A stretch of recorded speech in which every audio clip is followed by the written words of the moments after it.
Përshëndetje të gjithëve dhe gëzuar një qershorin. Mirë se erdhët në kanalin tim Pasion Kuzhine. Sot është një ditë shumë e veçantë, festa e fëmijëve. Ndaj vendosa të ndaj me ju një recetë që do t'u sjell buzëqeshjen të gjithë më të vegjëlve, por sigurisht edhe ne më të rriturve. Do të përgatisim së bashku një akullore super kremoze me vetëm 3 përbërës që nipi Mereo e ka absolutisht të preferuarën e tij. Si e shikoni, përbërësit e tij janë vetëm 3. Shtojmë në një tas 1 litër me pana, është kjo pana që përdorim ne për torta, për ëmbëlsira. Patjetër që pana duhet të mbahet në frigorifer dhe kur e përzijmë duhet të jetë e ftohtë. Shtojmë një bustin me vanilje, e përzijej mirë, e filloj me shpejtësi minimale dhe më pas rrisim shpejtësinë.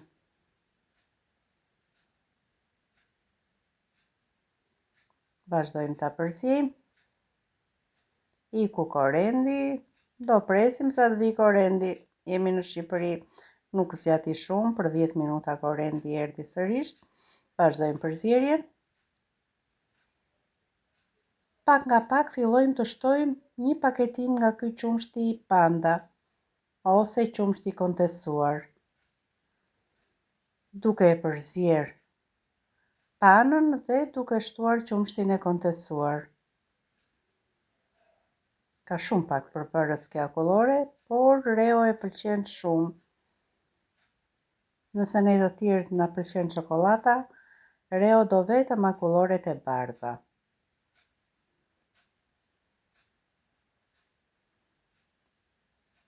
Për 5 minuta përgatitet. I bëjmë një përzierje që të përzihen edhe anët e tasit. E kemi gati, nuk ka marrë atë fortësinë pana, por është kremoze. Do ta lë këtu ku është e tasi, pasi është goxha sasi e madhe, dhe direkt do ta vendos në ngrirje për 3-4 orë, edhe më shumë, që të forcohet, ose mund ta përgatisni në mbrëmje dhe ta konsumoni ditën tjetër. Ja, këtu e ka nisur akullore, nuk e dinin që unë e kisha me regjistrim. Duket perfekt. Është tepër kremoze, mund ta zbukuroni me çfarë të doni, por unë do t'i shtoj pak reçel kumbulle. Reo nuk është se e ka qef me reçel kumbulle, por do ta bëj për efekt dekori. Edhe njërë, gëzuar festën të gjithë fëmijëve dhe niprëve e mbesave tuaj, paçi gjithmonë jetë të ëmbël.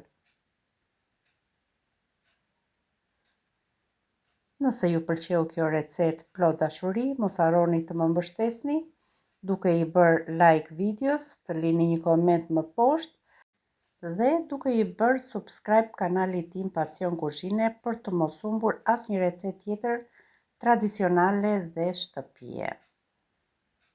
Të dashur miq, ju falenderoj nga zemra që më ndoqët dhe miru takofshim në videon e radhës. Me dashuri nga kuzhina ime.